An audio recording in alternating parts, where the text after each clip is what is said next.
안녕하세요. 달빛 야화입니다. 이번 시간엔 그림에서 나온 미녀를 비롯해서 잠잘 때 듣기 좋은 이야기를 모아 들려드리겠습니다. 들어보세요. 그림에서 나온 미녀. 사이좋은 두 친구가 있었다. 한 친구는 매일 그림을 그리며 세월을 보냈고 다른 한 친구는 농사일밖에 모르고 살았다. 이렇게 하는 일은 달랐지만 서로 도와주면서 다툼 한 번 하지 않고 좋은 친구로 잘 지냈다.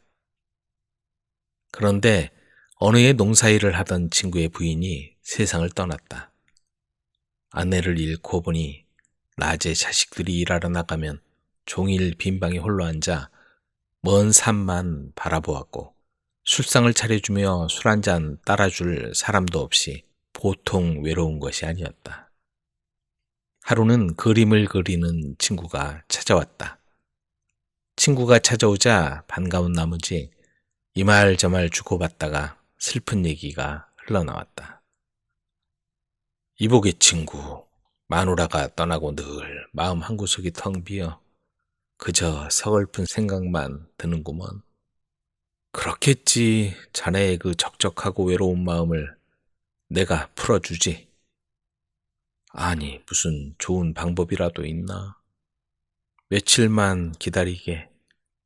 친구가 자신의 외로운 마음을 풀어준다니 고맙기는 한데 어떻게 하겠다는 건지 말 한마디 하지 않고 가버리자 농사짓는 친구는 더 궁금하기만 했다.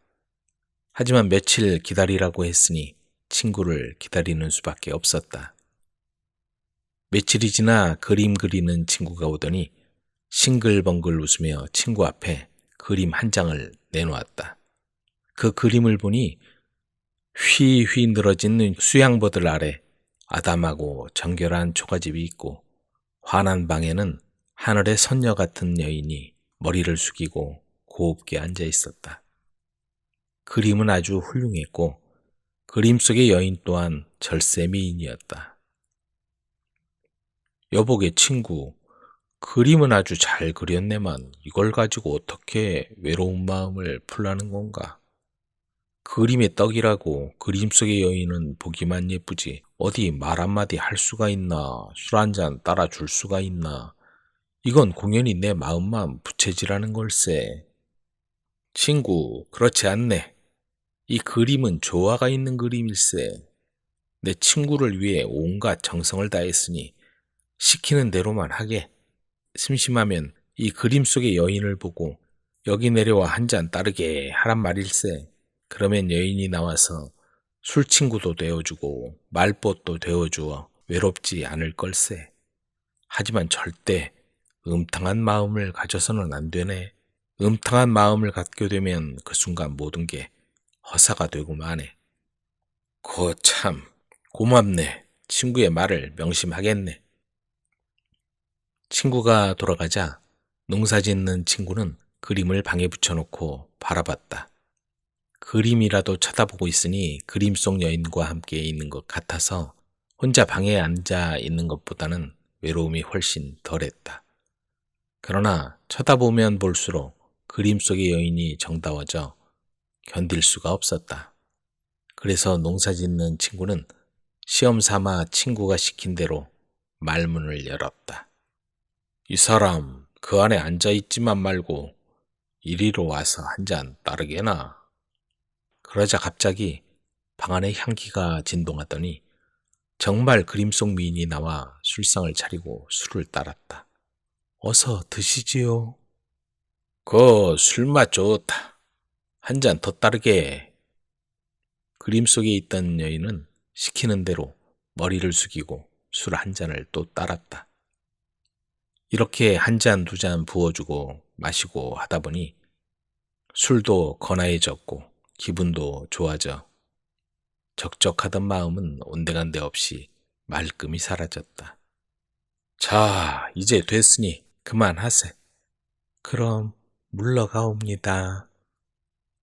그림 속 여인은 목소리 또한 은쟁반의 굴러가듯 어찌나 고운지 더더욱 정답게 느껴졌다. 농사짓는 친구는 잠시도 그녀와 떨어지는 것이 아쉬웠지만 친구의 당부가 있었던 터라 어쩔 수가 없었다. 여인은 눈 깜짝할 새에 다시 그림 속으로 들어가 앉았다. 그러자 방 안에서 진동하던 향기도 사라지고 술상도 온데간데 없이 사라졌다. 그 후로 농사짓는 친구는 그림 잘 그리는 친구 덕에 날마다 그림 속의 여인과 마주 앉아 술도 받아 마시고 서로 말도 주고받으며 즐거운 나날을 보냈다. 그렇게 꿈같이 달콤한 날들이 계속되면서 친구의 당부를 까맣게 잊어버리고 그림 속의 여인을 안고 싶다는 욕정에 사로잡히고 말았다. 어느 날 농사짓는 친구는 술 생각도 없이 그림 속의 여인을 불렀다. 이 사람 이리 오게. 그러지요. 그림 속에서 나온 여인은 예전처럼 술상을 차리고는 술을 따랐다. 그러나 농사짓는 친구는 술 따위에는 관심도 없었고 오직 꽃 같은 여인을 탐하고 싶은 불같은 욕정이 밀어 견딜 수가 없었다. 따라주는 술은 받지 않고 그는 덥석 여인의 손을 잡았다. 왜 이러세요? 이제 우리는 부부나 다름없으니 내 청을 들어주게. 아니 됩니다. 안 되긴 뭐가 안 돼. 농사짓는 친구는 여인의 만류에도 그녀를 와락 품에 끌어안으려 했다. 그러자 여인을 끌어안기도 전에 휙 하는 소리를 내며 그림 속의 여인은 종적을 감추어 버리고 말았다. 벽에 걸려있는 그림 속에는 수양버들과 초가삼간밖에 남아있지 않았다. 모든 것이 헛사가 되고 만 것이다. 이제 더는 술도 받아 마실 수 없게 되고 적적한 마음도 풀 데가 없었다. 농사짓는 친구는 낙심해서 친구를 찾아가 사연을 털어놓으며 잘못을 빌었다. 그리고는 한 번만 더 그 여인이 나타나게 해달라고 간절히 청했다. 그러자 친구는 한숨을 쉬더니 농사짓는 친구에게 이렇게 말했다. 사람이 욕심이 과하면 친구 말도 귀에 들어오지 않는 법일세. 그 여인은 이 세상 사람이 아니라 하늘에 사는 선녀일세. 자네의 욕심이 너무 과해서 이제 더는 자네를 도와줄 수 없게 됐네. 방법이 없어. 적적한 대로 그냥 혼자 지내게. 재치 있는 남편. 한 마을에 부자지주의 작은 밭 경작하는 가난한 농부가 있었다. 어느 날 그가 쟁기로 밭을 갈고 있는데 쟁기에 뭔가 걸려 움직이지 않았다. 처음엔 그게 돌이라고 생각했는데 자세히 살펴보자 금화가 가득 담긴 커다란 상자였다. 옛날 전쟁이 일어났던 시대에 숨겨놓은 금화인 것 같았다. 이럴 수가! 빨리 가져가야지. 농부는 그 상자를 집으로 질질 끌고 갔다. 그는 그 돈을 가질 자격이 있다고 생각했다. 물론 원래 주인은 아주 옛날에 죽었다. 그렇지만 그는 지주가 자기 밭에서 돈이 발견된 걸 알게 되면 자기가 돈의 주인이라고 주장하고 뺏어갈까봐 두려웠다. 그래서 농부는 발견된 금화에 대해서 아내 외에는 아무에게도 말하지 않았다. 그 사실에 대해 비밀로 하라고 당부했다. 당신 밖에 나가 이 말 절대로 하면 안 돼요. 하지만 그녀는 그 비밀을 친구들에게 말했다. 물론 그녀는 친구들에게 아무에게도 말하지 말라고 당부했다. 하지만 그들 역시 그 비밀을 지키지 않았고 마침내 금화를 발견한 소문이 지주의 귀에까지 들어갔다.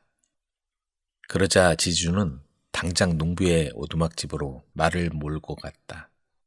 남편은 돈을 바꾸려고 조금 전에 시내로 나갔고 집에는 아내뿐이었다. 부인, 남편이 금화를 발견했다지요? 지주는 그 일에 대해서 여자에게 물었고 여자는 자기가 알고 있는 모든 걸 말해 주었다. 남편이 밭에서 금화가 가득한 상자를 발견했으며 지금은 집에 없고 그가 돈을 어디에 두었는지 모른다고 대답했다. 지주는 나중에 다시 와서 그 돈에 대해 더 많은 조사를 할 거라고 말했다. 농부가 집에 오자 아내는 일어났던 일을 다 털어놨다. 잘 알았소. 내일 나하고 시내에 나갔다 옵시다. 남편은 아내의 잘못에 대해 아무 말도 하지 않았다. 다음 날 그는 마차를 타고 아내와 시내에 갔다. 거기서 그는 오래된 금화를 새 돈으로 교환했고 금융상품에 투자해서 좋은 이익을 얻었다. 그리고 작은 롤빵을 잔뜩 사와서 커다란 가방에 집어넣었다. 남자와 아내는 배부를 때까지 먹고 마셨다. 때는 늦은 가을이었다. 비바람이 세차게 칠 때 그들은 어둠 속으로 마차를 몰며 집으로 달려갔다. 그러나 포도주를 마신 탓인지 아내는 머리에 열이 났고 뒷좌석에 깊이 잠들었다. 한참을 간 후에 롤빵 하나가 떨어져서 아내는 잠이 깨었고 다른 것이 그녀 무릎에 떨어졌다.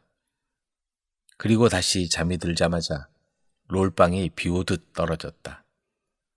남편이 위에서 롤빵을 몰래 던지고 있었다. 무슨 일이에요? 롤빵이 비오듯 해요. 여자가 남편에게 소리쳤다. 맞아. 무슨 일이 있군. 날씨가 좋지 않구려. 지주의 집을 지나고 있을 때 여자는 당나귀 울음소리에 잠이 깼다. 그녀가 불안해하며 말했다. 당신에게만 살짝 말하는 건데 저건 우리 지주에게 돈을 빌려준 악마 소리요. 지주가 이자를 갚지 않아서 악마가 지주를 고문하고 있어. 말 채찍으로 그를 때리고 있구려. 여자가 말했다. 서둘러요. 빨리 여기를 떠나요. 그래서 남자는 말에게 채찍을 가했다. 그리고 마침내 그들은 안전하게 집에 도착했다. 집에 도착했을 때 남편이 말했다.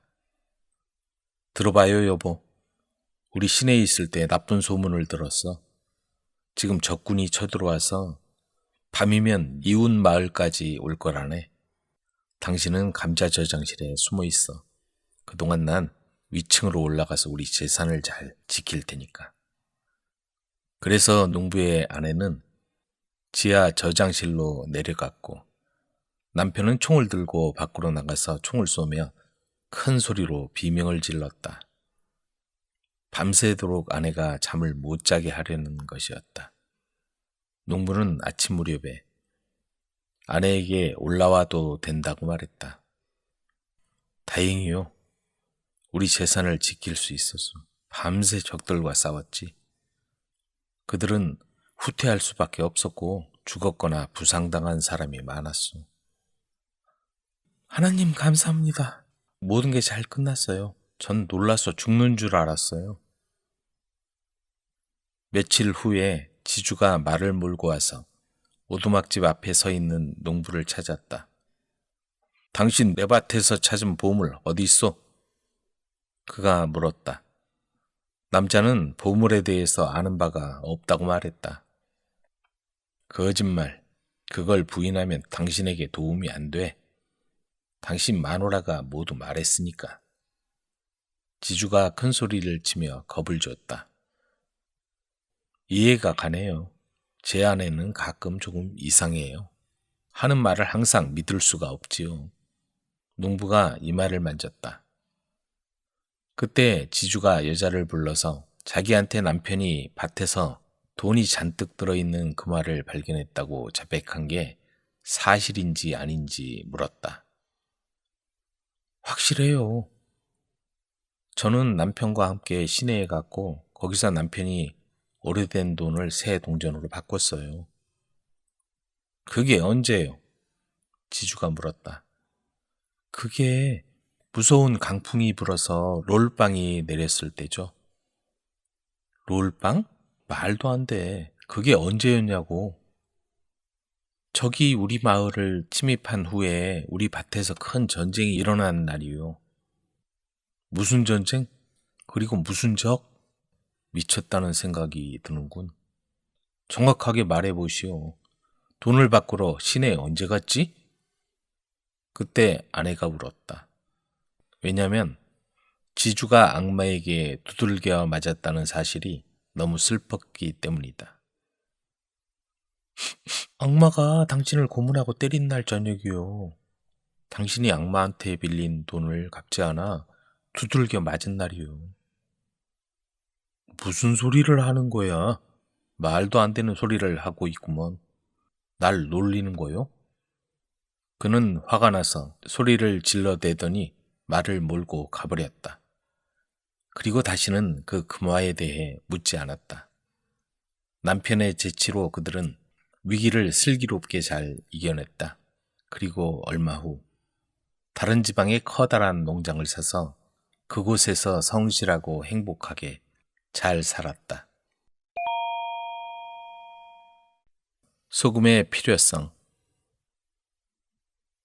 옛날에 공주 3명을 가진 왕이 살고 있었다. 공주들은 모두 아름답고 착했기 때문에 왕은 모두를 사랑했다. 그는 누구를 여왕으로 지목할지 몰랐다.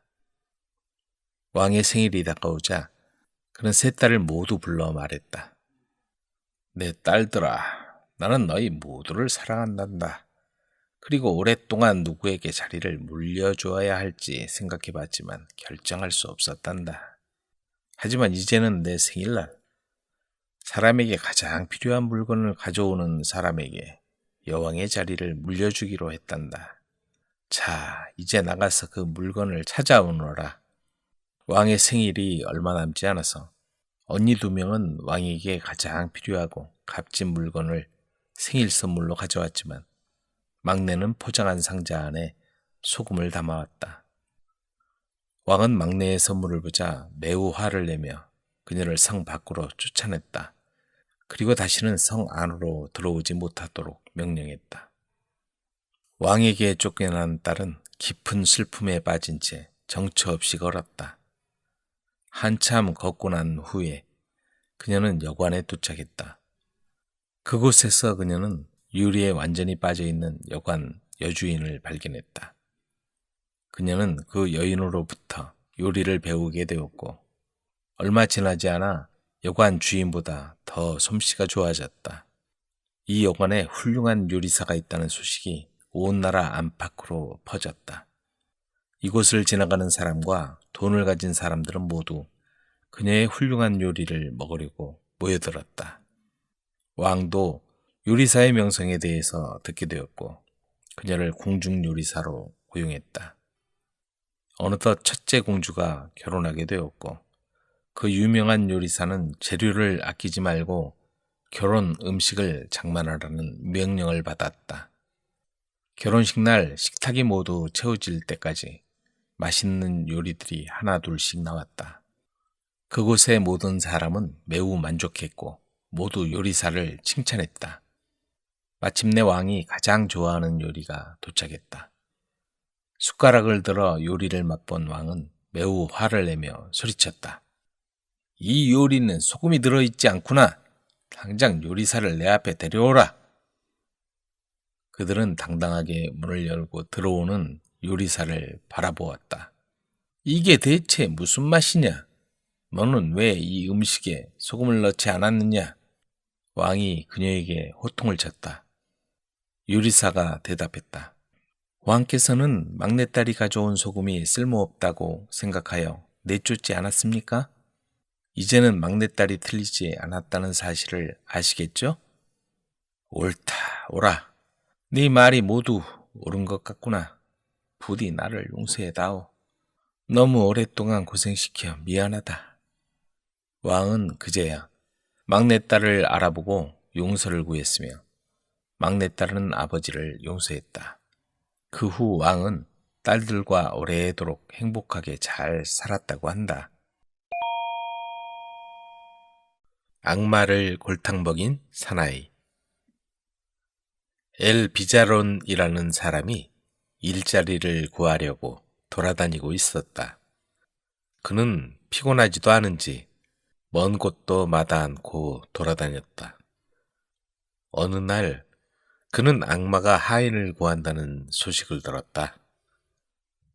조심해야 해. 사람들이 말했다. 악마가 데리고 있던 2명의 하인이 벌써 죽임을 당한 것이다. 악마는 아주 교활했다.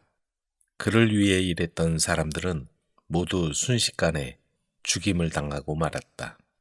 따라서 악마의 집을 피하는 것이 상책이었다. 그러나 엘 자비로는 이렇게 대꾸했다. 나는 내 길을 갈 뿐이야. 악마라도 나를 겁주지는 못할 거야. 그는 악마의 집으로 가서 문을 두드렸다. 악마가 직접 문을 열어주었다. 튼튼한 남자가 할 일이 있나요? 6명의 튼튼한 남자들이 할 만한 일이 있지. 자네 같은 사람 5은 더 있어야 하는데. 뭐 좋아, 들어오게. 엘 비자로는 안으로 들어갔다. 악마는 그가 잘 방으로 데려갔다. 여기서 쉬게나. 내일부터 일을 시작해야 하니까. 엘 비자로는 침대 위에 기지개를 켜고 눕자 얼마 안 가서 코를 골며 잠속으로 골아떨어졌다. 다음 날 악마는 물을 떠오라고 시켰다. 엘 비자로는 이렇게 요청했다. 저에게 곡괭이와 삽을 주십시오. 악마는 아무 불평 없이 그것들을 내주었다. 엘 비자로는 강으로 내려갔다. 그는 강물에서부터 악마의 집까지 도랑을 파기 시작했다. 6명의 남자가 할 일을 해낸 것이다. 11시가 되자 악마는 엘 비자론이 일을 잘했는지 살피러 왔다. 물을 가져오라고 했는데 도랑을 파다니 설명해봐. 악마가 명령했다. 주인님 댁까지 물길을 파는 것입니다. 물을 기를 필요 없이 물이 주인님 댁으로 흘러들어가도록 했지요. 악마는 곰곰이 생각했다.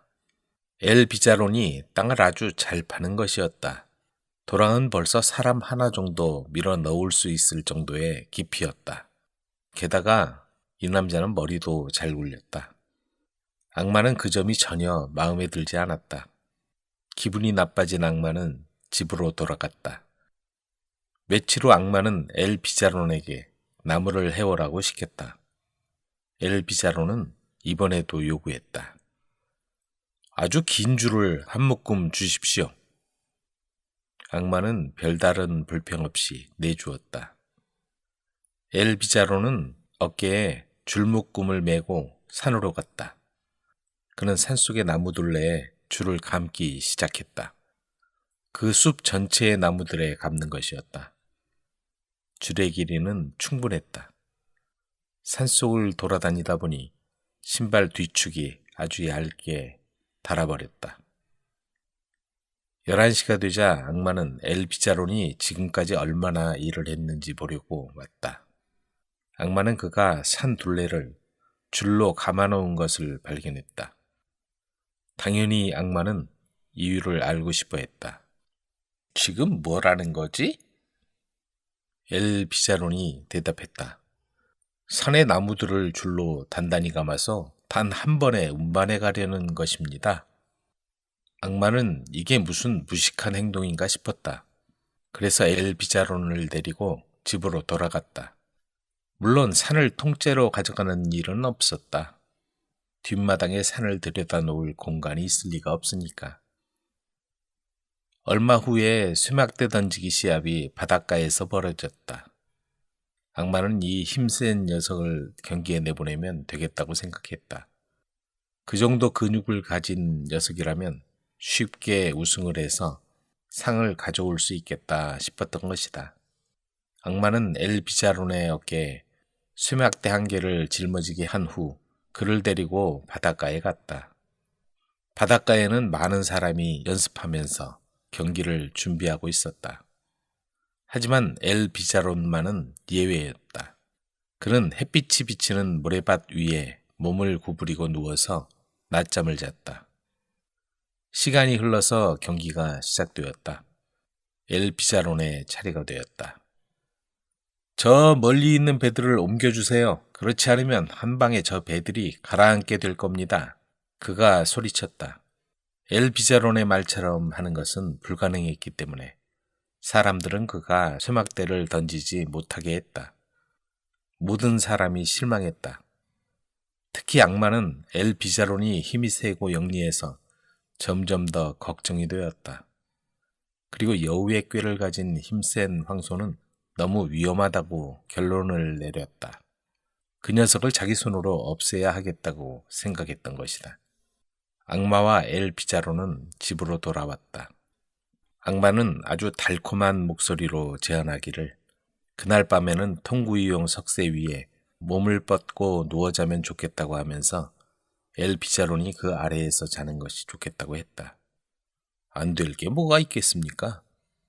엘 비자론이 간단하게 대답했다.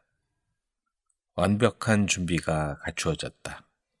악마는 아주 무거운 2개의 바위를 숨겨두고 있다가 한밤중에 엘 비자론의 몸 위로 떨어뜨릴 작정이었다.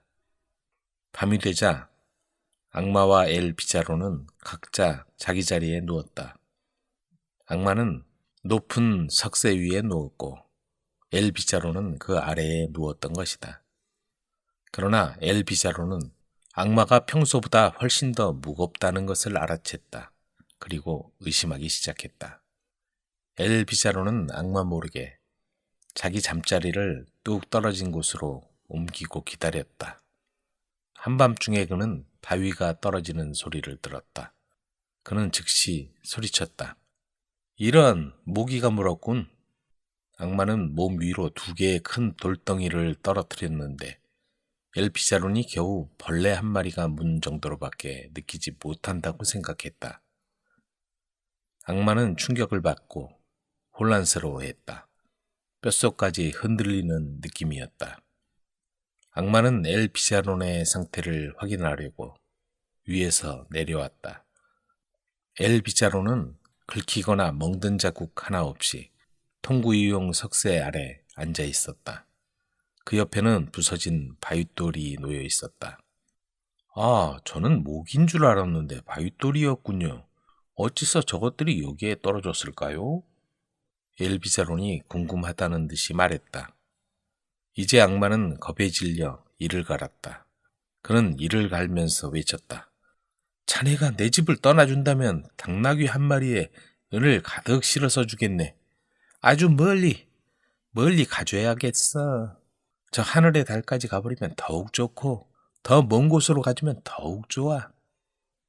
엘 비자론은 그 제안을 받아들였다. 안 될 게 뭐가 있겠어요. 그가 당나귀를 끌고 오자 악마는 안장에 달린 주머니가 터질 정도로 불룩해질 때까지 은화를 가득 채웠다. 자, 여기 있네. 이제 가보게. 엘 비자론은 악마의 집을 떠났다. 그가 떠나고 한참이 지나자 악마의 아내가 악마에게 말했다. 저 바보가 당신을 속였어요. 그는 그렇게까지 힘이 세지 않다고요. 악마의 아내는 길 잃은 강아지에게 돌을 던지듯이 비웃어댔다. 아내의 비웃음이 남편을 일깨웠다. 악마는 얼른 말에 안장을 얹고는 엘 비자론을 찾아내서 당나귀에서 끌어내고 돈을 되찾으려고 달려갔다. 한편 엘 비자론은 뒤를 돌아보다가 악마가 저만치서 달려오는 것을 보게 되었다. 그는 서둘러 당나귀를 사탕수수 밭에 숨겼다. 그런 다음 다리를 하늘로 쳐들고 길 한가운데 드러누웠다. 악마가 드디어 나타났다. 왜 그러고 있지? 악마는 놀라서 물었다. 아, 아무것도 아닙니다. 당나귀가 고집을 부리면서 앞으로 나아가질 않더군요. 그래서 그 녀석을 발로 차서 저 구름 위로 보내버렸지요. 하지만 왜 허공에 발을 올린 채 여기에 누워있는 거지? 악마는 다시 이를 갈면서 궁금해했다. 당나귀가 다시 땅으로 떨어지면 죽게 될 테니까 이렇게 발을 올리고 있으면 당나귀를 쉽게 받쳐줄 수 있지요. 악마는 이를 갈던 것을 멈추고 너무 놀라서 돌처럼 굳어버렸다. 그리고 재빨리 말에 박차를 가해서 집으로 되돌아갔다. 그를 잡았나요? 악마의 아내가 물었다. 그를 잡았느냐고? 내가 그러고 싶을 것 같아? 쫓아가 보니 그 엘비자로운 녀석이 있었어. 당나귀는 온데간데 없고 말이야. 그 녀석이 하늘로 차서 보내버렸대. 내가 돈을 되찾겠다고 우물쭈물하고 있었다면 분명히 나도 발로 차서 하늘로 보내버렸을걸? 하늘나라에서 나 같은 악마를 받아주겠어? 녀석한테서 자유로워진 것만으로도 난 기쁘다고. 바닷물이 짠 이유. 어느 마을에 형제가 살았다. 형은 부자였고 아우는 매우 가난했다. 크리스마스가 다가왔지만 가난한 아우의 집에는 고기 한 토막, 빵 한 조각도 없었다. 가난한 아우는 하는 수 없이 잘 사는 형을 찾아가서 크리스마스에 먹을 것을 조금이라도 나누어 달라고 사정했다. 형은 아우에게 번번이 음식을 나누어 주었기 때문에 짜증을 내며 말했다. 하라는 대로만 한다면 베이컨 1개를 통째로 주마. 가난한 아우는 고맙다는 인사를 하고 무엇이든지 시키는 대로 하겠다고 약속했다. 그렇다면 베이컨을 줄 테니 냉큼 지옥으로 가버려라. 약속을 했으니 시키는 대로 하겠어요. 아우는 이렇게 대답하고 베이컨을 받아들고 형의 집을 나왔다. 아우는 온종일 걷다가 해질 무렵이 되어서야 빛이 눈부시게 반짝이는 곳에 이르렀다. 베이컨을 든 아우는 여기가 혹시 지옥일지도 모른다고 생각했다. 사방을 살펴보니 턱수염이 하얀 할아버지가 크리스마스에 쓸 장작을 패고 있었다. 안녕하십니까? 아우가 말했다. 안녕하시오. 이처럼 늦게 어딜 가는 길이요? 할아버지가 물었다. 지옥으로 가는 길입니다.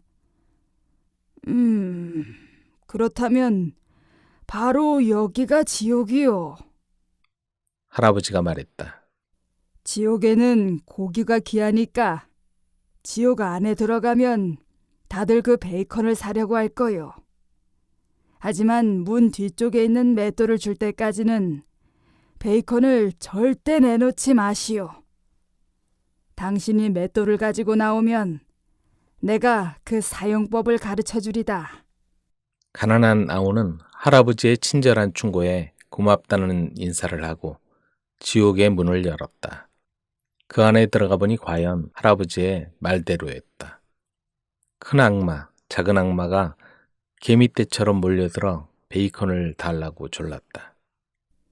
이 베이컨은 우리 집에서 먹으려던 건데 그렇게 탐을 낸다면 주어도 좋지. 그 대신 저 문 뒤에 있는 맷돌을 내게 줘야겠어. 처음에 악마들은 그렇게 할 수 없다고 갖가지 핑계를 늘어놓았다. 그러나 아우가 끝끝내 버티자 하는 수 없이 바꾸겠다고 했다.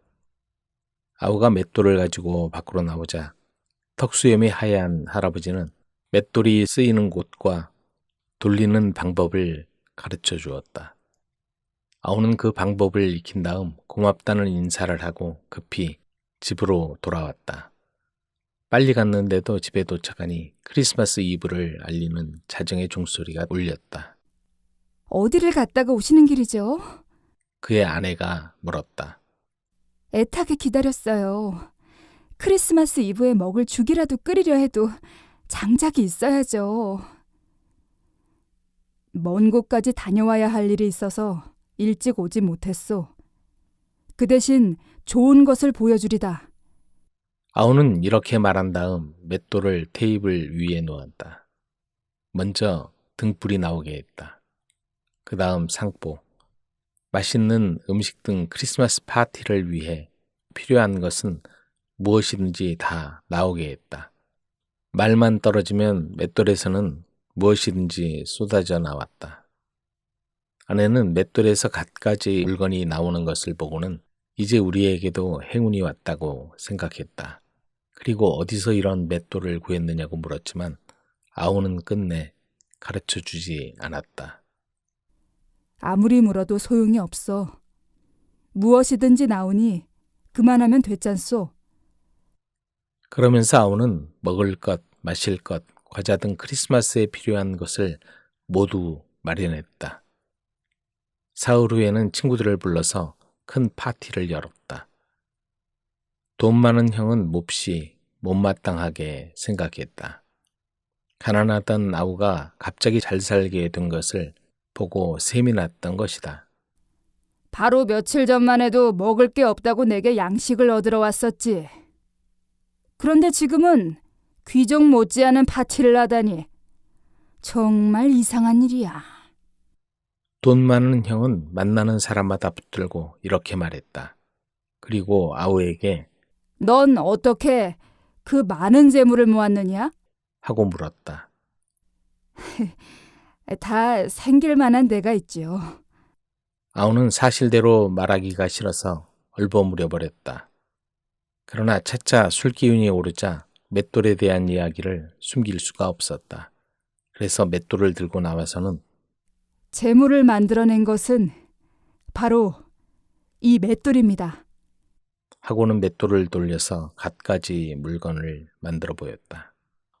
맷돌을 본 형은 탐이 나서 견딜 수가 없었다. 형은 온갖 말로 사정한 끝에 1,500크로네를 주고 맷돌을 사기로 했다. 그러나 가을 추수 때까지는 아우가 가지고 있기로 했다. 그때까지 갖고 있으면 몇 년 먹을 양식을 충분히 마련할 수 있기 때문이었다. 어느덧 추수 때가 되어 맷돌은 돈 많은 형의 것이 되었다. 그러나 아우는 맷돌을 줄 때 멈추게 하는 법을 가르쳐 주지 않았다. 형이 맷돌을 집으로 가지고 온 것은 밤이 깊어서였다. 다음 날 아침 형은 자기 아내더러 하인들과 함께 들에 나가 풀을 베라고 했다. 자기가 집에서 점심을 준비하겠다는 것이었다. 점심때가 되자 형은 맷돌을 테이블 위에 올려놓았다. 점심으로 먹을 죽을 내놓아라. 그러자 맷돌은 빙글빙글 돌아가며 죽을 내놓기 시작했다. 처음에는 그릇이 있는 대로 다 받아 놓았으나 죽은 그칠 줄 모르고 흘러나와 마침내 부엌 바닥에 넘쳐 흘렀다. 형은 죽이 나오는 것을 멈추려고 갖은 애를 썼다. 그러나 맷돌은 더욱더 빨리 돌아가서 마침내 형은 죽에 빠져 죽을 지경에 이르렀다. 급히 문을 열고 안방으로 달아났지만 안방도 곧 죽으로 가득해졌기 때문에 문을 열고 밖으로 뛰쳐나왔다. 달아나는 형의 뒤를 따라 죽이 밀물처럼 쏟아져 흘렀다. 한편 그의 아내는 아무리 기다려도 점심을 먹으러 오라는 기별이 없자 기다리다 못해 머슴들에게 말했다. 점심때가 되어도 부르러 오질 않는데 기다릴 것 없이 우리가 집으로 갑시다. 어쩌면 죽을 쓰다가 잘 안 돼서 우리가 거들어주기를 기다리는지도 모르니까. 그래서 다들 어슬렁어슬렁 집을 향해 걸음을 옮겼다. 가다가 나직한 언덕 위에 올라서 보니 저편에서 주인이 있는 힘을 다해서 뛰어오고 있었다. 바로 그 뒤에는 죽이 홍수처럼 밀려오고 있었다. 주인은 아내와 머슴들 옆을 스쳐 뛰어가면서 큰 소리로 외쳐댔다. 먹을 수 있는 데까지 먹어라. 하지만 죽에 빠지지 않도록 조심해. 주인은 악마에게 쫓기는 사람처럼 정신없이 달려 아우의 집을 찾아갔다. 그리고 제발 지금 맷돌을 가져가 달라고 부탁했다. 이대로 1시간만 두었다간 온 마을이 죽에 잠기고 만단 말이야. 형은 사정했다. 그러나 아우는 1,500크로네를 더 받아야 맷돌을 가져오겠다고 버텼다. 아우는 그 돈을 받고서야 맷돌을 되찾아왔다.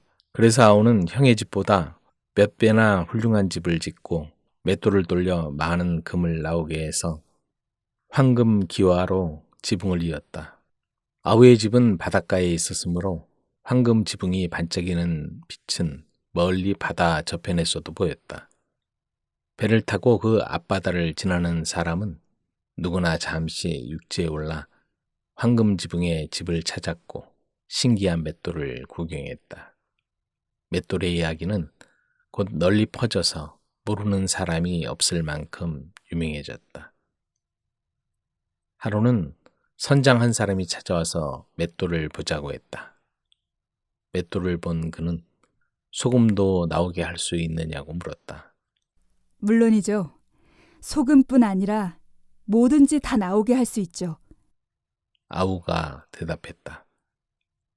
선장은 그 말을 듣자 돈은 얼마든지 주어도 좋으니 그 맷돌을 사가야겠다고 생각했다. 그 맷돌만 있으면 소금을 싣고 먼 항해를 하지 않아도 좋으리라 생각했기 때문이다. 아우는 좀처럼 맷돌을 팔려 하지 않았다. 그러나 선장이 워낙 끈질기게 졸랐으므로 마침내 맷돌을 팔았다. 선장은 맷돌 값으로 엄청나게 많은 돈을 주었다. 선장은 맷돌이 자기 손에 들어오자 아우의 마음이 변하기 전에 얼른 가져가야겠다는 생각에서 사용하는 방법도 제대로 묻지 않고 급히 배로 돌아갔다. 멀리 바다 한가운데에 이르자 선장은 맷돌을 갑판 위에 꺼내놓고 말했다. 소금을 만들어내라. 어서! 맷돌은 빙글빙글 돌아가며 소금을 만들기 시작했다. 소금이 물 흐르듯 쏟아져 나왔다. 배에 소금이 가득해지자 선장은 맷돌을 멈추려고 했지만 아무리 애를 써도 맷돌이 돌아가는 속도는 점점 빨라지기만 했다. 마침내 소금의 무게로 배가 가라앉고 말았다.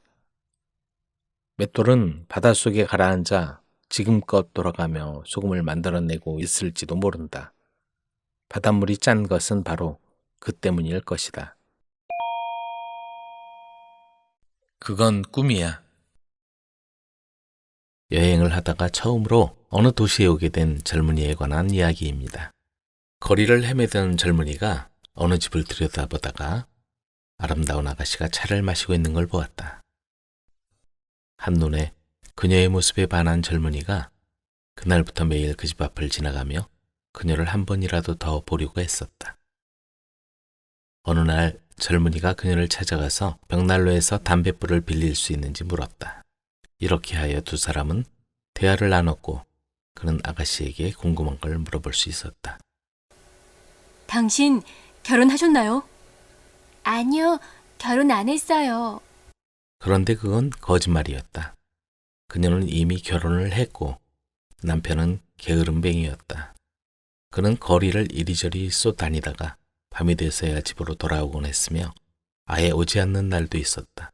그녀에게 사랑을 느낀 젊은이도 그녀의 남편처럼 또돌이였고 거리를 돌아다니다가 얼마 전에 우연히 만나 남편과 젊은이는 이미 친구가 된 상태였다. 그러는 동안 젊은이는 매일 부인을 찾아왔으며 결국엔 밤에도 찾아오게 되었다. 함께 밤을 보내고 그는 자신의 이름이 새겨진 값비싼 반지를 주면서 그녀를 향해 사랑을 맹세했다. 모든 연인처럼 아쉬운 작별 인사를 하고 있을 때 문을 두드리는 소리가 났다. 부인이 물었다. 누구세요? 당신 남편이요. 밖에서 남편이 소리쳤다. 뭐라고? 당신 결혼했던 거야? 젊은이는 속삭였다. 그녀는 젊은이를 방구석에 쌓아둔 털실 더미 아래에 숨겼다. 털실에 둘러싸인 고혼자는 남편을 보지도 목소리를 듣지도 못했다. 결국 새벽 3시가 다 되어서야 그는 집 밖으로 빠져나왔다. 다음 날 그는 친구에게 어젯밤의 경험담을 들려주었다. 그랬구나. 정말 운이 없구나. 아름다운 처녀라고 하지 않았어? 설마 오늘 밤에도 또 만나러 가진 않겠지?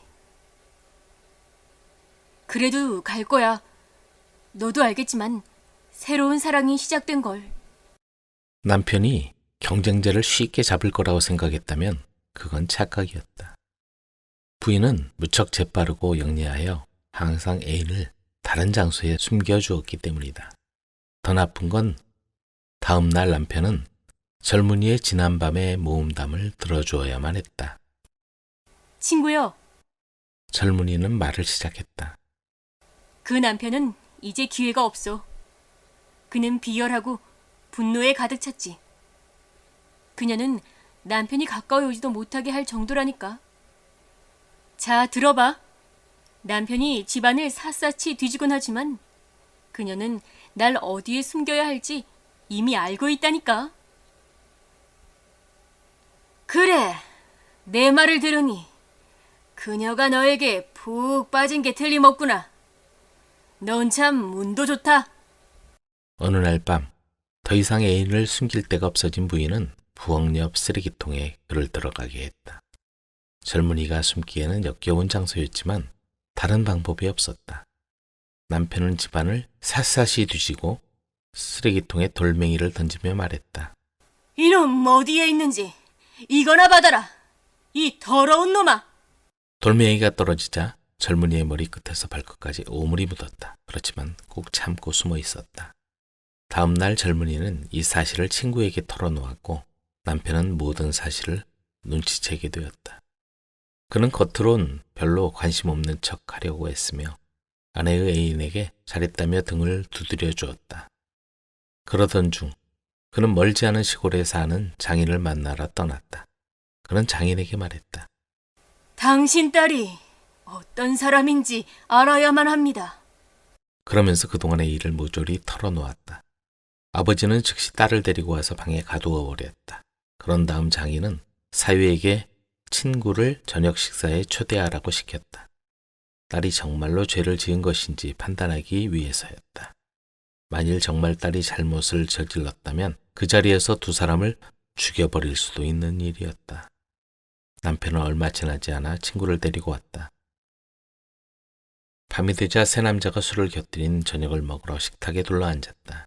음식이 나올 때마다 와인잔이 비워지고 있었다. 후식이 나올 때가 되자 주인은 돌아가며 모험담을 이야기하자고 제안했다. 우선 주인이 시작했다. 그는 장황한 이야기를 콧김을 내뿜으며 들려주었다. 자, 이제 당신 차례요.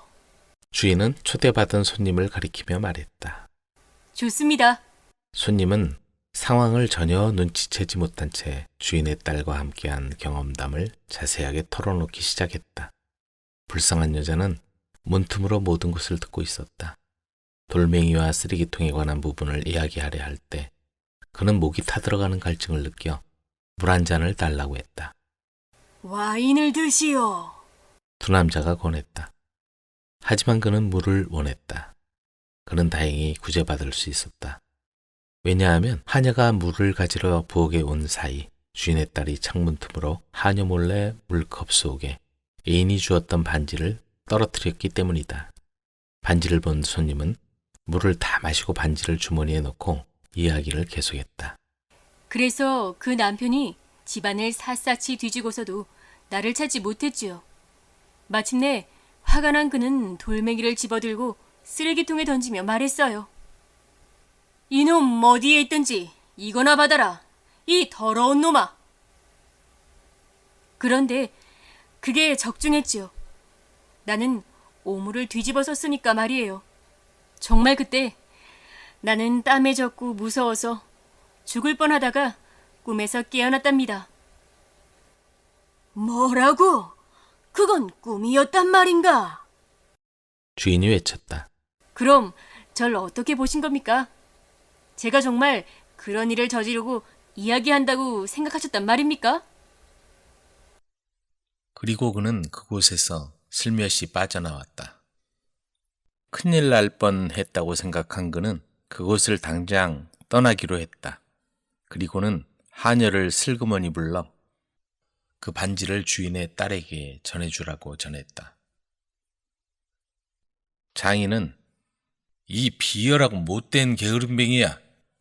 내 명예를 먹칠하려 하다니 하고 소리치며 당장 딸과 헤어지라며 멀리 내쫓아버렸다. 그 후 사위와 딸은 자신들의 잘못을 인정하고 서로 사과했다. 그리고 1년이 지나기 전에 사위는 부지런하고 정직한 사람으로 변하고 딸도 정숙한 아내가 되어 행복하게 살았다. 지혜로운 사냥꾼. 어떤 마을에 사냥꾼이 있었다. 그는 산에 사는 짐승을 잡고 들판을 날아다니는 새를 잡기도 했다. 그뿐만 아니라 호수에 사는 물고기도 잡으며 살아가는 아내와 자식들을 위해서 언제나 열심히 일했다. 어느 날이었다. 사냥꾼은 사막에서 산 비둘기들이 자주 날아오는 언덕을 발견했다. 오늘은 여기에서 산비둘기나 몇 마리 잡아야겠군. 사냥꾼은 언덕에 곡식을 조금 뿌려놓았다. 그리고 새들을 잡을 수 있는 덫을 쳐놓았다. 사냥꾼은 언덕 뒤에 숨어서 산 비둘기들이 날아오기를 기다렸다. 그러나 아무리 기다려도 비둘기들은 날아오지 않았다. 사냥꾼은 조바심이 났다. 만약에 비둘기를 기다리다가 잡지 못하면 가족들이 모두 굶어야 하기 때문이었다. 하지만 비둘기가 나타나기만 한다면 자기가 놓은 덫에 걸려들 것이 확실했기 때문에 사냥꾼은 끈질기게 기다려보기로 했다. 오랜 시간이 흘렀을 때였다. 마침내 어디선가 비둘기 3마리가 나타났다. 비둘기들은 서서히 덫이 놓인 곳으로 다가가고 있었다. 사냥꾼은 마음을 졸이면서 그 비둘기들을 바라보고 있었다. 바로 그때였다. 사냥꾼의 뒤쪽에서 2사람이 무엇인가 시끄럽게 떠들며 다가왔다. 사냥꾼은 몸이 달아서 얼른 그 2사람에게로 달려가서 말했다. 여보시오, 좀 조용히 해주십시오. 지금 저기 덫을 놓고 비둘기를 잡으려 하거든요. 그런데 여기서 떠들면 비둘기들이 날아갑니다. 그러자 한 사람이 말했다. 우리는 이슬람 사원에서 공부하는 사람들이요. 지금 어떤 문제에 대해서 의견이 서로 달라서 토론하는 중이요. 이곳에서 토론하는 것은 우리 자유라고 생각하는데요. 그 말을 들은 사냥꾼은 다시 한번 사정했다. 지금 비둘기를 잡으려고 한다니까요. 당신들이 조용히 해주면 비둘기 3마리를 잡을 수 있지만 계속 떠들면 비둘기를 놓쳐버리고 맙니다. 하지만 당신은 지금 당신 일 때문에 우리 일을 하지 말라고 요구하고 있지 않소. 우리가 이곳에서 토론하는 것을 막을 권리는 당신에게 없소. 우리가 여기서 토론하는 것은 아무 잘못이 없단 말이요. 이곳은 하나님의 사막이고 잠자는 아이들이나 병든 사람도 없소. 그러니 우리는 그냥 토론을 해야겠소. 정말 말이 안 통하는군요.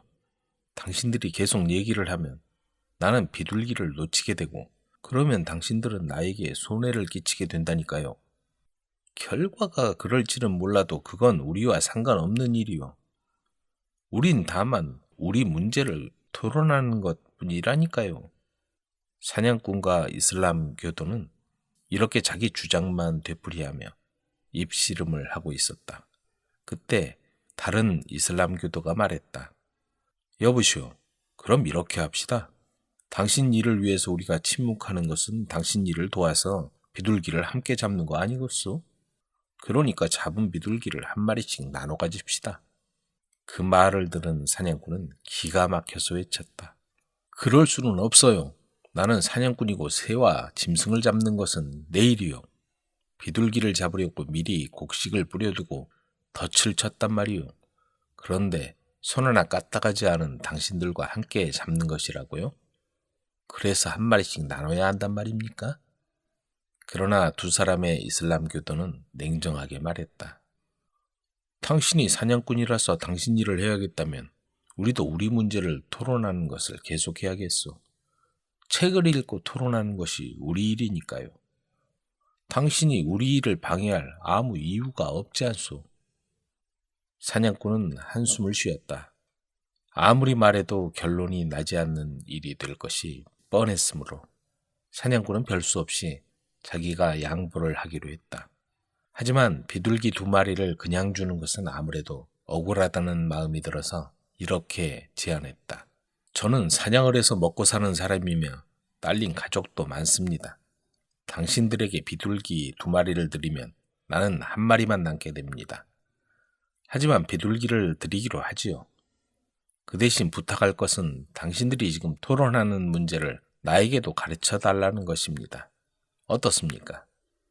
좋아요, 좋아. 그렇게 하지요. 이렇게 하여 세 사람은 침묵 속에서 비둘기가 잡히기를 기다렸다. 잠시 후 드디어 비둘기 3마리가 사냥꾼 덫에 걸렸다. 사냥꾼은 달려가서 비둘기를 잡았다. 두 분이 침묵을 지킨 대가로 이 비둘기를 드리지요. 자, 두 분께서도 토론하던 문제를 저에게 말해 주십시오. 사냥꾼이 말하자 비둘기를 받은 그들은 좀 난처한 듯이 말했다. 토론하던 문제를 얘기해 주는 건 어려운 일이 아니오. 다만 그것이 좀 어려운 문제라서 우리가 말해줘도 당신이 알아들을 수 있을지 그것이 걱정이오. 이 문제를 이해하려면 다른 사람들처럼 몇 년은 공부해야 하니 말이오. 하지만 어떤 문제에 대해서 토론하고 있었다는 것은 말해줄 수 있지 않겠습니까? 그렇긴 하지요. 당신이 낱말 하나를 안다고 그것이 무슨 도움이 되겠소? 물론 저는 무식하지요. 하지만 아시다시피 지식이란 한꺼번에 얻어지는 게 아니지요. 하나씩 쌓다 보면 그것이 도움을 줄 때도 있지 않겠습니까? 어쨌든 모르는 것보다야 낱말 하나라도 아는 것이 낫지요. 그건 그렇소. 그러면 지금부터 설명할 테니 잘 들어보시오. 우리가 토론하고 있던 문제는 중성인 사람은 부모의 유산을 어떤 기준으로 물려받는가 하는 문제였지요. 중성이라고요? 그게 뭐지요? 중성이란 남자도 여자도 아닌 사람을 말하오. 아, 됐습니다. 저는 비둘기 2마리를 드리고 중성이라는 낱말을 배운 것으로 만족하겠습니다. 이렇게 해서 사냥꾼은 그들과 헤어졌다. 이튿날 사냥꾼은 호수에 나가 물고기를 잡기로 했다. 사냥꾼은 평소처럼 그물을 들여놓고 호숫가에 앉아서 고기가 잡히기를 기다렸다. 그러나 어찌된 일인지 한나절이 지나도록 고기 1마리도 잡히지 않았다. 이상한 일이네. 어째서 1마리도 걸리지 않는 걸까? 사냥꾼은 기다리다 지쳐서 툴툴거렸다. 정말 재수가 없는 날이네. 오늘은 빈손으로 집에 돌아가게 생겼어. 사냥꾼은 불평하면서 막 그물을 거두려 했다. 바로 그 순간 아름다운 비늘을 가진 숭어 1마리가 그물에 걸려들었다. 비늘이 무지갯빛으로 영롱하게 빛나는 아름다운 숭어였다. 사냥꾼은 난생 처음 보는 그 신기한 숭어를 조심스럽게 그물에서 꺼내 산채로 물통에 넣었다. 보면 볼수록 아름다운 모습이 그 숭어는 아무래도 보통 물고기가 아닌 것 같았다. 집으로 돌아온 사냥꾼은 기쁨에 넘치는 목소리로 아내에게 말했다. 여보, 와서 보시오. 내가 잡아온 이 숭어를 좀 보시오. 숭어를 많이 잡아오셨나요? 아내가 활짝 웃으면서 달려나오자 사냥꾼은 재빨리 말했다. 아니야, 많이 잡지는 못했어. 그냥 숭어 1마리를 잡았을 뿐이요. 하지만 이 숭어는 보통 숭어가 아닌 것 같소. 좀 보구려. 사냥꾼의 아내는 그 숭어를 보자 잠시 말을 잊었다. 오, 이 영롱한 무지갯빛 비늘 좀 보세요. 세상에 이렇게 아름다운 숭어가 있으리라고는 상상도 못했어요. 기가 막히게 아름답군요. 이건 물고기 모양을 한 천사일 거예요. 사냥꾼 부부는 숭어의 아름다움에 정신을 잃을 지경이었다. 그때 아내가 말했다. 여보, 이 물고기가 우리에게 행운을 가져올지도 몰라요. 우리 이거 먹지 말고 임금님께 보내는 게 어떨까요? 좋소, 그렇게 합시다.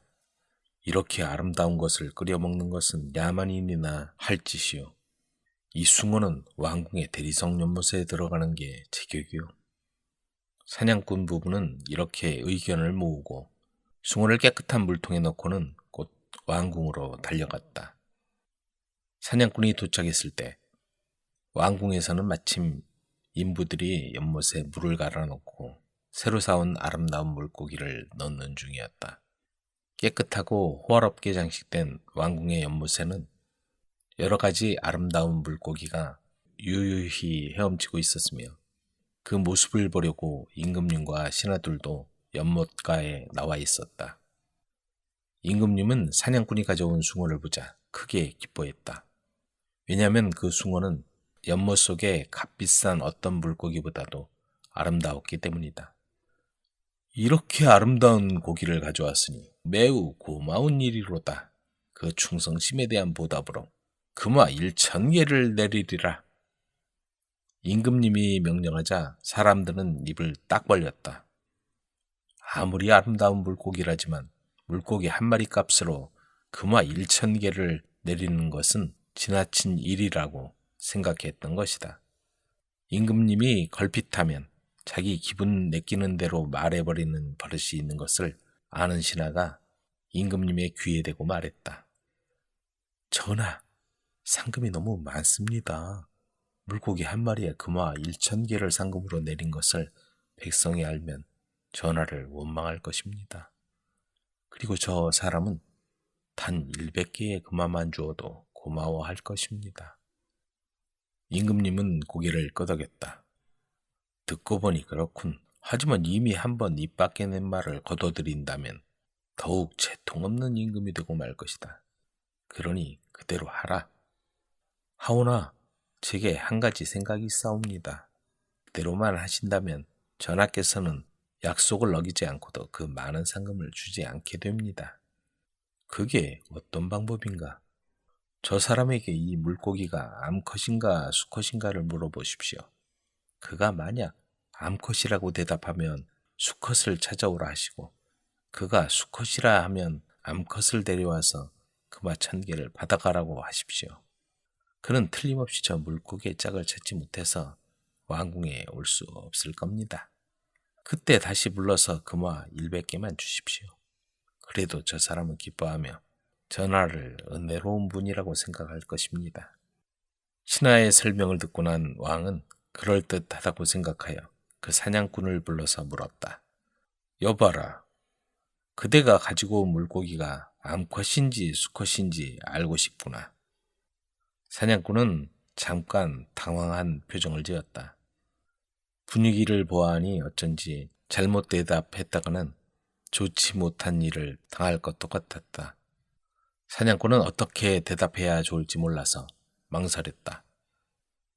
그 순간 어제 두 사람에게서 배운 말이 생각났다. 사냥꾼은 의기양양해서 말했다. 전하, 이 물고기는 암컷도 수컷도 아닌 중성이옵니다. 왕궁의 연못가에서는 갑자기 웃음꽃이 피었다. 임금님은 물론 그 자리에 있던 다른 대신들까지도 사냥꾼의 이 재치 있는 대답에 놀라서 한바탕 웃을 수밖에 없었다. 임금님은 사냥꾼에 불과한 사람이 그 어려운 낱말을 알고 있다는 것을 기특하게 여겨서 더 많은 상금을 내리라고 신하에게 분부했다. 이번에는 신하도 불평 없이 그 명령을 따랐다. 사냥꾼은 자기가 배운 한마디 단어 덕분에 큰 부자가 된 것을 기뻐하며 나중에 자기의 아이들에게도 언제나 학문에 게으르지 말라는 교훈을 일러주겠다고 마음먹었다.